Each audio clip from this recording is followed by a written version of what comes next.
سلام وقت بخیر، امیدوارم حال دلتون عالی باشه.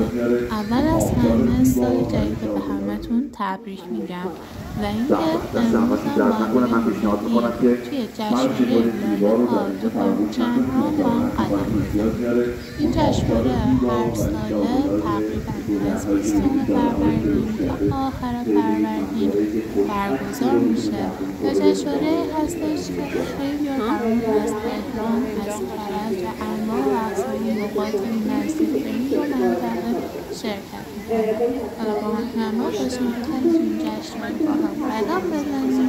اگر که ویدیو رو دوست داشتین رو سابسکرایب کردن از کانال رو حمایت کنید. پس سیما آندرلاین منظر آندرلاین کرج رو یادداشت کنید که وقتی عکس رو گرفتید به این صفحه باید ارسال کنید. امیدوارم که شما برنده مسابقه باشید.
ما گروه چهارسالگی مهرشهر از سال 94 فعالیت میکنیم. خودم هم عضو هیئت دو چهارسالگی استان البرز هستم و در خدمت دوستان عزیز.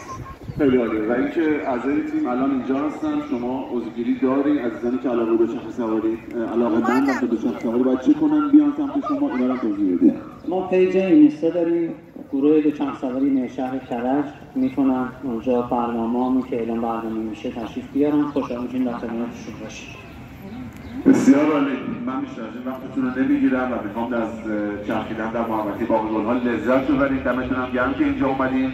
با این تیپ خوبتون، تیپ ورزشکاریتون، و توصیه میکنم به همه عزیزان این ورزش رو اگر دوست دارید.